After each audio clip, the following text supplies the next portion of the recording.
맏아들은 밭에 있다가 돌아와 집에 가까웠을 때에 풍류와 춤추는 소리를 듣고 한 종을 불러 이 무슨 일인가 물은데 대답하되 당신의 동생이 돌아왔음에 당신의 아버지가 그의 건강한 몸을 다시 맞아들이게 됨을 인하여 살진 송아지를 잡았나이다 하니 저가 노하여 들어가기를 즐겨 아니하거늘 아버지가 나와서 권한대 아버지께 대답하여 가로되 내가 여러 해 아버지를 섬겨 명을 어김이 없거늘 내게는 염소 새끼라도 주어 나와 내 벗으로 즐기게 하신 일이 없더니 아버지의 살림을 창기와 함께 먹어버린 이 아들이 돌아오매 이를 위하여 살찐 송아지를 잡으셨나이다. 아버지가 이르되 예, 너는 항상 나와 함께 있으니 내 것이 다 내 것이로되 이 내 동생은 죽었다가 살았으며 내가 잃었다가 얻었기로 우리가 즐거워하고 기뻐하는 것이 마땅하다 하니라. 오늘 말씀은 누가복음 15장 25절부터 32절까지의 말씀입니다. 이 말씀은 맏아들의 중점을 두어서 묵상해 보면 어떨까 하는 생각에서 잡아보았는데요. 누가복음 15장 되찾은 아들의 비유라는 소제목의 말씀입니다. 이 말씀은 이렇게 시작합니다. 어떤 사람이 두 아들이 있는데 그 둘째가 아버지에게 말합니다. 그 재산 중에서 나의 몫을 주세요 라고 얘기했습니다. 아버지는 그 살림을 각각 나누어 줍니다. 그랬더니 그 둘째가 자신의 몫을 챙겨서 먼 나라로 떠났습니다. 그리고 그 재산을 다 탕진하고 허랑방탕하게 생활을 해서 나중에는 먹을 것조차 없는 상황이 됐습니다. 성경에는 돼지들이 먹는 쥐엄 열매로 배를 채우고자 했는데 주는 자가 없었다라고까지 나옵니다. 이에 스스로 돌이켜서 내 아버지에게는 양식이 풍족한 품꾼이 얼마나 많은가. 나는 그런데 여기서 줄여 죽는구나. 내가 일어나 아버지께 가서 이르기를 아버지여 내가 하늘과 아버지께 죄를 얻었사오니 지금부터는 아버지의 아들이라 일컬음을 감당치 못하겠나이다. 나를 품꾼의 하나로 보소서 하리라 하고 일어나서 아버지께로 갑니다. 아버지께로 가고 있는데 아직도 그 거리가 먼데 아버지는 이 아들을 기다리고 있었습니다.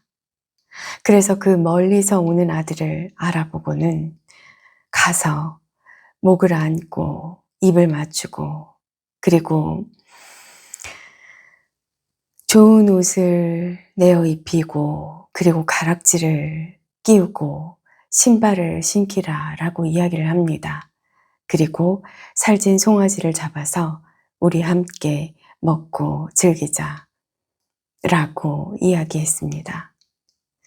그 아들은 내가 하늘과 아버지께 죄를 얻었사오니 지금부터는 아버지의 아들이라 감히 일컬음을 받지 못하겠나이다 라고 이야기합니다. 그런데 아버지는 그것은 전혀 바라보지도 않으시고 내 아들이 죽었다가 다시 살아났고 내가 잃었다가 다시 얻었다 라고 기뻐합니다.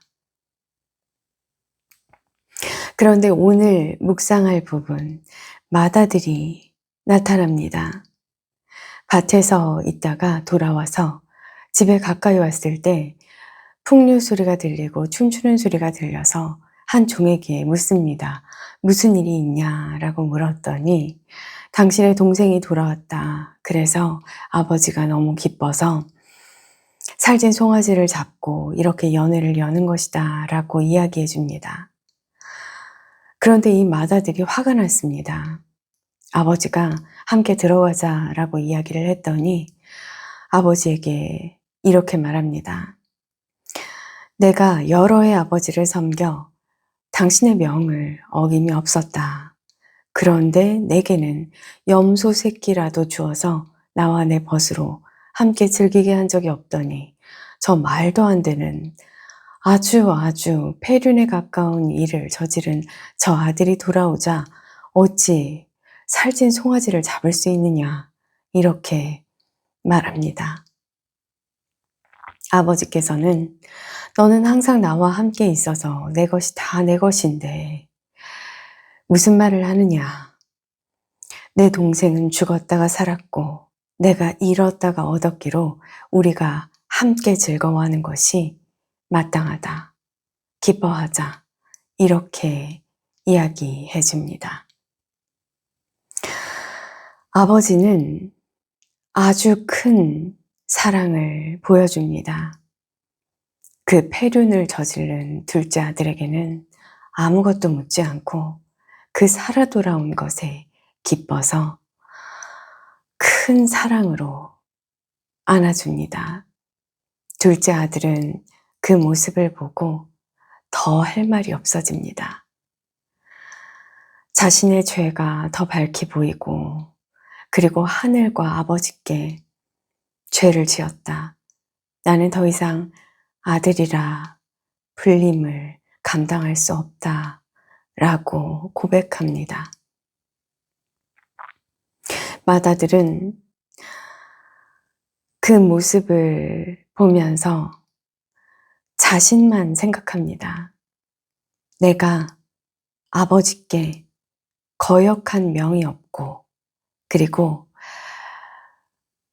끊임없이 아버지를 섬겼다. 여러 해 동안이라고 말합니다. 그런데 이 맏아들의 마음을 자세히 들여다보면 아주 위험한 부분이 있습니다. 아버지의 명을 어김이 없었다 라고 말합니다. 그리고 내게는 염소 새끼라도 주어서 즐기라 라고 말씀하신 적이 없는데 어찌 저 둘째 말도 안 되는 일을 한 둘째에게는 살찐 송아지를 잡아서 줄 수 있는가? 명을 어긴 적이 없다. 이것이 맞는 표현일지 생각해 보아야 합니다. 아버지의 마음을 전혀 알지 못한 이 맏아들이 명을 어긴 적이 없다 라고 말하는 것이 앞뒤가 맞는 표현인가 생각해 볼 필요가 있겠습니다. 아버지의 말씀의 그 뜻을 과연 이해를 했을까? 그리고 여러 해 동안 아버지를 섬겼다라고 하는 것이 과연 맞을까? 그런데 아버지는 너가 그게 맞니? 라고 이야기하지 않으시고 너는 항상 나와 함께 있으니 나의 모든 것이 너의 것 아니겠니? 라고 말씀해 주십니다. 이 큰 사랑을 어떻게 표현해야 할지 저는 알지 못할 것 같습니다. 저는 이 말씀을 묵상할 때 둘째 아들에게도 맏아들에게도 그 아버지의 행동이 얼마나 큰 사랑인지 이해하지 못함을 다시 또 느낍니다. 하늘 아버지의 우리를 향한 사랑이 이와 같지 않을까 싶습니다. 우리는 그 아버지의 사랑을 다 이해할 수 없습니다. 그래서 어떻게 저런 사람에게 하늘 아버지는 저런 사랑을 베풀 수 있는가라고 말할 수도 없고, 그리고 내가 아버지의 명을 어김이 없다, 잘 섬겼다 라고 말할 수도 없습니다. 하늘 아버지는 맏아들에게는 내 것이 다 내 것이다 라고 큰 사랑으로 알려주시고,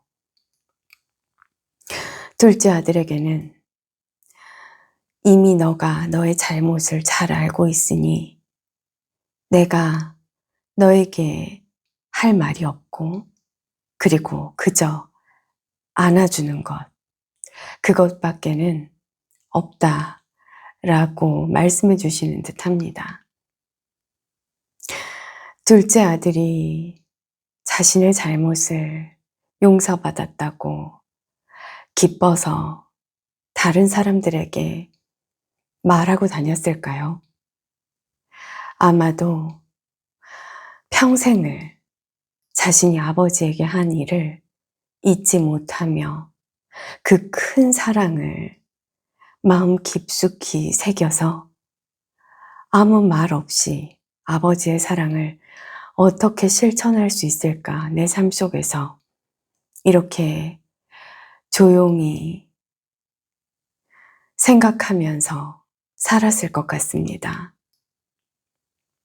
맏아들은 내가 아버지의 명을 어긴 것이 없는데 어찌 라고 화를 내다가 아버지의 이 넓은 사랑에 내가 아버지의 명을 어긴 것이 없음이 아니구나, 내가 아버지의 마음을 전혀 알지 못했구나, 그 넓은 사랑을 알지 못했구나 라고 생각하면서 더 넓은 마음으로 많은 이들을 사랑하면서 살아가지 않았을까라는 생각이 듭니다. 오늘은 이 광대한 하늘 아버지의 사랑을